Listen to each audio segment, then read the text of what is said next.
charitable contribution, maybe child tax credit. Take the corporate business tax rate, which is the highest in the world now, 39.6, bring it down somewhere between 22 to 25%, reduce the exemptions.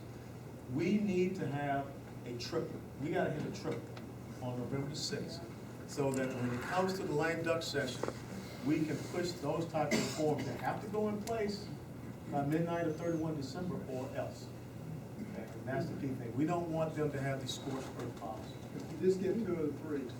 If you get 2 or 3, it's gonna be tough. And let me tell you why it's gonna be tough. Okay, if we have the House and we have the Senate, you're not gonna have the 2/3 majority in the House to be able to override a veto. And in the Senate, you're not gonna have the 60 votes, 60 for a filibuster proof. But what you really would have done, you would have just participated in the largest Pavlovian experiment that the world has ever done. And if you all know what Pavlov's experiment was, if you reward bad behavior, you get more what? Bad behavior. And that's exactly what you're gonna get. You're gonna continue to have the czars. You're gonna continue to have the growth of the administrative state. And you're going to have a guy whose arrogance will be so rampant and bad. Remember, as he told then President Medvedev, tell Vladimir that I will have more flexibility. Okay? So what does that flexibility mean? Okay, you have a president who's supposed to be the commander-in-chief, the most important title that he has. He hasn't said a word about sequestration. He really doesn't care if we decimate our military. Nope. All he cares about is one thing: more Americans being dependent upon government. A 45% increase in food stamp recipients in the past 3.5 years. 7 million more Americans on the poverty rolls in 3.5 years. Food stamps, this farm bill that they're debating in the Senate, 80% of the farm bill is food stamps. I would challenge you, when you leave here today, if you go by a gas station or a convenience store or whatever, look and see if they accept this thing called EBT card. You know what an EBT card is? Yep. We don't call them food stamps anymore. Nope, now you have a Because credit we don't card. even make people go to the office to pick them up. They get an electronic benefits transfer card, money is put into that account, and they can pretty much so use it anywhere. Food stamps in the past 10 years has increased by 267%. Oh my God. In 2002, food stamp funding was $20.6 billion. breaking our They're culture. debating in the We Senate can't right afford it. now, food stamps next year, $81 billion. This year, food stamps, $75.8 billion. That's what all this tax is going to do. And look, y'all think I'm smart. I'm not really smart. I went to the University of Tennessee. I write all this stuff down. Okay? No, I'm serious. You know, I'm serious. Any good commander has data on it. Okay? And this is what I have. You know, all of these facts and figures, everything, right? These are the key things. And when you show it to people, they can't debate it. And if you go to our website, we put it out there so that you can pull it down. You know, we talked about the healthcare thing. Give some of the wrong. There. There's a breakdown of healthcare, 10 points about why the healthcare overall is bad, no matter what the Supreme Court says. Here you go. 31 pieces of legislation passed in the House, jobs related, economic pro-growth policies, sitting on Harry Reid's desk. That's the truth. Are those on your website? You can pull it down. On your website, right? Yep. This is how you win. Okay? Remember this. Can you print that out? You know the best way to beat a liberal in an argument? Tell them the truth. The truth is like, you know, light to a vampire. This is what you tell them. Say, show me where what you believe in has ever been successful in the world. Right. That's all. And they can't do it. And then they start yelling and throwing themselves on the floor. And you just throw water on them, okay? But that's what you have to do. Colonel West, step away from statistics and data for a second and help us understand some psychology from some of these disgusting liberal Jews in leadership in this country. Yes. But before you get into that, I'd like to point out. You got all day? You know, I first heard you come on the scene, and I didn't know it. I couldn't put a name with it. I just remember, what was it, back in 2004, 2003? I just heard of this warrior commander who had his troops put a sidearm next to a cockroach. No, I did it. You did it. I did it myself. I take I thought it responsibility. was a strip. No, I did it.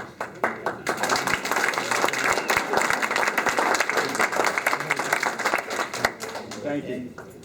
And that even makes me, I mean, to have that kind of leadership, I'm an ex-Air Force myself. Thank you for your service. Appreciate that. To have a commander like yourself, man, that's just, You know, I had a dad who served in World War II, and I have a brother who was a Marine in Vietnam. And when I was commissioned in 1982, they told me the most important thing that you have to do as an officer is take care of your men. Yep. That's it. And it's not about you, it's not about your career. You take care of your men, you'll get promoted because they'll want to keep you because you're the right type of leader and they'll respect you for it. So that's why I made that decision. Now, let me talk to you about, let's talk about the Jewish community and the black community.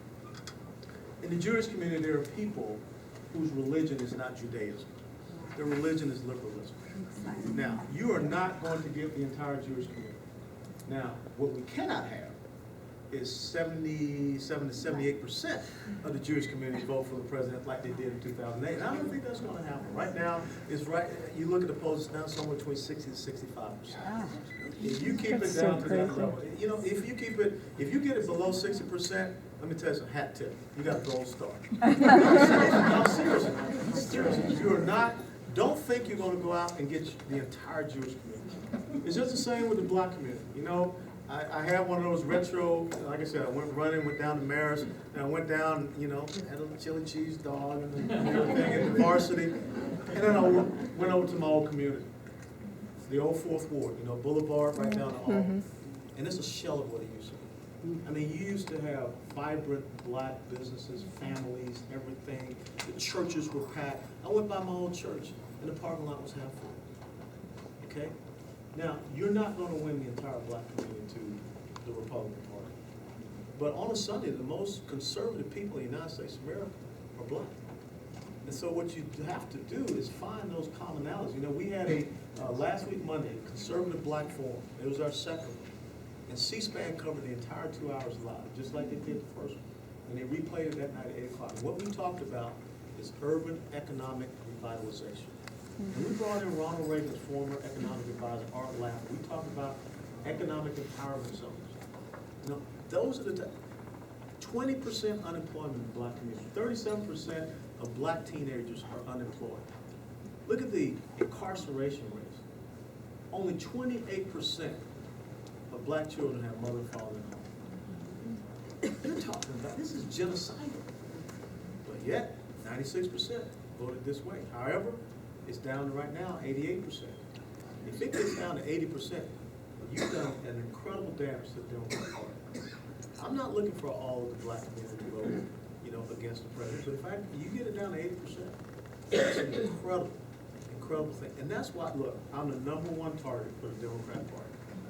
And I wear this badge of honor. But the thing is this is the image that they cannot have on the other side. Yep. Eric Cantor is the image that they cannot have on the other side. We scared the Jesus out. And right now, there's a young lady by the name of Mia Love. Okay? Yes. She is of Haitian descent. She's a mayor of Sarasota Springs, Utah. And she will probably be the first black female Republican member of Congress. Now, it shouldn't have taken us this long, but I tell you what, you're talking about top notch. And she has already said she's coming down to Lock Shield, and she's going to get in the Congressional Black Caucus with me, and we're going to really take it.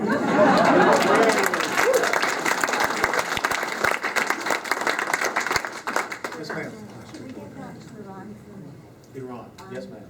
If Israel decides to attack and maybe cannot do it by themselves, do you think They can't do it by themselves. Right, so do you think the United States will help or?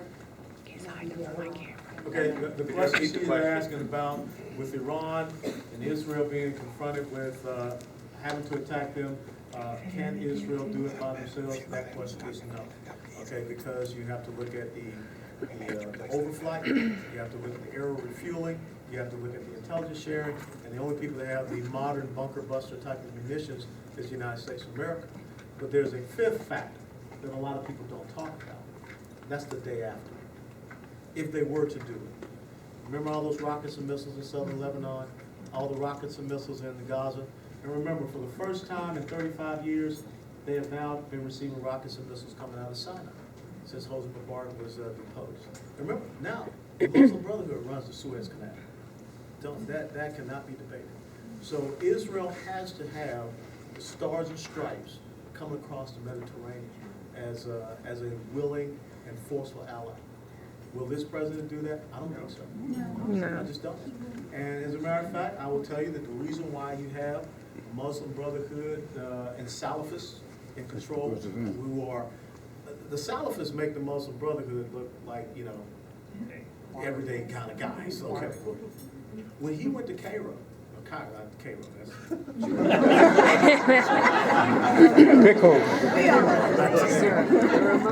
when he went to Cairo, and he gave that speech, he gave them credence to do exactly what is happening. Now, let me ask you one question.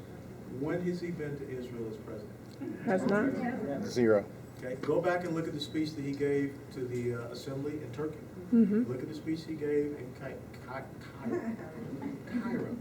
Okay, and that tells you the window into the soul of the that is occupying 1600 Pennsylvania. This is a very dark hour for Israel. Sure is. It really is.